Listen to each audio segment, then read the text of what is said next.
మాణిక్యాన్ని మీనా చూసిందని పరిగెత్తుకుని వచ్చి షోరూంలో ఉన్న రోహిణికి చెప్తాడు. అక్కడున్న రోహిణి ఉండి అక్కడున్న బీరువాలోన దాపెడతారు. విద్య, రోహిణి అక్కడున్న మనోజ్ దగ్గరికి వెళ్ళి రోహిణి నువ్వు వెళ్ళి ఫస్ట్ డీలర్ దగ్గర కూర్చో. ఒక్క బీరువా కోసం ఇద్దరు కొట్లాడుకుంటున్నారు ఇక్కడ. స్టాక్ అర్జెంటుగా కావాలని చెప్పు అని చెప్తా. అక్కడున్న రోహిణి లిస్టు అని చెప్తా. అక్కడున్న లిస్ట్ నేను వాట్సాప్లో పంపిస్తాను, నువ్వు వెళ్ళు ఫస్ట్ అని చెప్తా. అక్కడున్న మనోజ్ వెళ్తాడు. అమ్మాయి అని విద్య, రోహిణి అనుకుంటారు. మేనేజ్ చేయకుండా సచ్చానని చెప్తుంది. మాణిక్యం చూసింటే మన గతి ఏంటి అని అంటది. అక్కడున్న విద్య ఉండి మాణిక్యం అంటే ఇప్పుడు గుర్తొచ్చింది. మాణిక్యం ఉన్నాడా పోయాడా అని చెప్తే అక్కడ పద్ధతి ఇది అని చెప్పి తీస్తారు. అక్కడున్న మాణిక్యం ఉసురు రాకుండా అట్లనే పడిపోతాడు. విద్య మీద, రోహిణి మీద.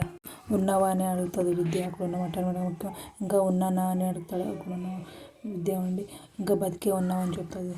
రోహిణి నుండి బతికిపోయామని చెప్తుంది. అక్కడున్న మనక ఇద్దరు చూసి ముగ్గురు కోతి బొమ్మల్లాగే ఉన్నాము, నన్ను బలిమేకం చేసినారు కదా అని చెప్పి నాకు మంచినీళ్ళు ఇవ్వండి అని అంటాడు.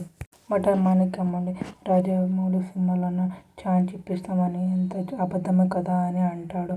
అక్కడున్న రోహిణి అంటే అది షెడ్యూల్లో అని చెప్తాడు. ఆ మాటకి మాణిక్యం ఉండి నాకు అంత అర్థమైందిలేమ్మా, మీ ఇంట్లో వాళ్ళని నమ్మించడానికి నన్ను మలేషియా మా వల్ల వేషం వేయించారు అని చెప్తుంది. ఆ మాటకి రోహిణి నుండి విద్య వైపు చూస్తూ ఉంటుంది. అక్కడ ఉన్న విద్య ఉండి రోహిణి వైపు చూస్తుంటాడు. మాణిక్యం ఉండి మీ ఊరికి వచ్చినప్పుడు నాకు అర్థమైంది అని చెప్తాడు. నటుడు కదా, సినిమాల్లోనూ కనిపించదని ఆశ, అవకాశం వదులుకోకూడదని అందుకే నటించాను అని చెప్తాడు. మళ్ళీ రెండోసారి కూడా మీరు నా దగ్గర అబద్ధం చెప్పించారు, అప్పుడే నాకు అర్థమైంది అని చెప్తాడు.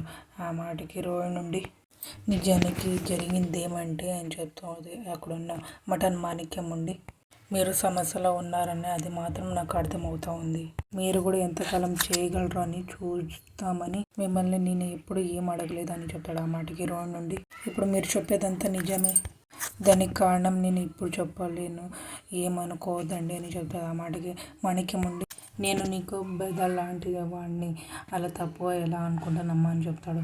మీ బాధ నేను అర్థం చేసుకోగలను, మీకు ఎప్పుడు ఏ సాయం అయితే కూడా నాకు చెప్పండి, నేను చేసి పెడతాను అని చెప్తాడు మాణిక్యం. అక్కడున్న రోహిణి నుండి సరే అని చెప్తుంది. ఈ విషయం ఎవరి దగ్గర చెప్పకండి అని చెప్తుంది.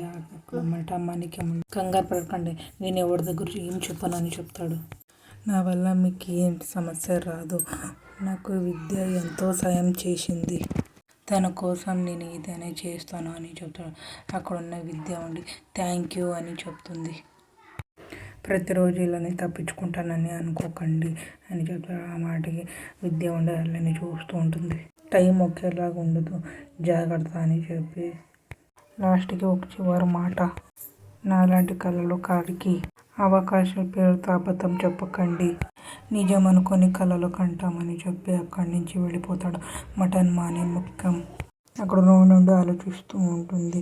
అక్కడ మీనా ఉండి బట్టలు మడత తీసుకుంటూ ఆలోచిస్తూ ఉంటుంది మాణిక్యం గురించి. అక్కడున్న మాణిక్యం ఫోన్లో మాట్లాడుతూ ఉంటాడు. మీనా చూస్తుంది మాణిక్యం.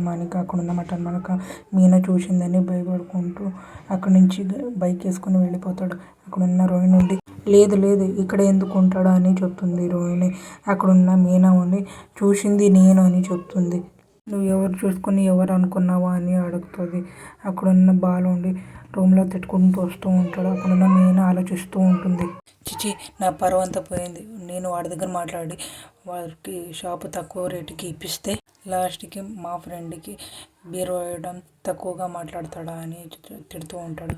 న్యాయంగా కాలం లేదు మీనా, వాడు ఇంకా 20 లక్షలు మింగేసి వాడు మళ్ళీ వెళ్ళి గుడి మీద అడుగుతున్నా, మేము ఊరుకో ఉండాల్సింది, అలా చూడలేక కదా బాగుపడతానని షాపు చూపించింది అని చెప్తాడు. ఆ మాట కృతజ్ఞత కూడా లేదే అని అంటాడు. అక్కడున్న మీనా ఉండి ఆలోచిస్తూ ఉంటుంది. వీళ్ళు అసలు మనుషులలోనే వస్తారా, వీళ్ళు అడవి జంతువులు వాటికి తిండి ఎత్తుకొని ఎవరి పాటి వాళ్ళు తిని వెళ్ళిపోతాయి అని చెప్తాడు. వాటికి వీళ్ళకి ఏమైనా తేడా ఉందా? బాలు మీనా వైపు చూసి ఏం మాట్లాడవు అని అడుగుతాడు. అక్కడున్న మీనా ఉండి ఆలోచిస్తూ ఉంటుంది మాణిక్యం గురించి. అక్కడున్న రోహిణి నుండి వాళ్ళ మావ దగ్గర మాట్లాడుతూనే ఉంటాడు. వాళ్ళ అత్తయ్యకి దగ్గర మాణిక్యం అంటే మే అంటాడు.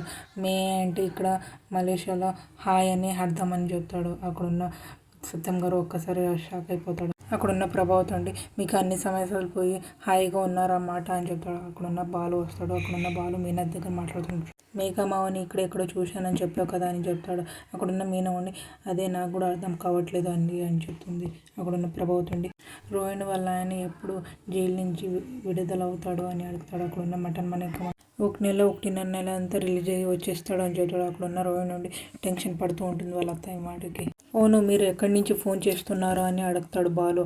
అక్కడున్న మటన్ మాణిక్యం ఉండి దుబాయ్లో ఉన్నాను బాబా అని అంటాడు. అక్కడున్న బాలు ఉండి దుబాయ్లోన వంటలు ఉంటాయంటారు కదా మీరేమో ఒంటరిగా ఉన్నారు అని చెప్తాడు. అక్కడున్న రోహిణి నుండి టెన్షన్ పడుతూ ఉంటుంది.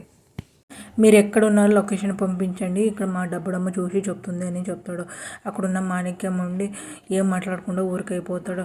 అక్కడున్న నుండి టెన్షన్ పడుతుంది బాలు మాట్లాడే మాటకి. మీకు ఇష్టమైతే లైక్ చేయండి, సబ్స్క్రైబ్ చేయండి, కామెంట్ చేయండి, షేర్ చేయండి.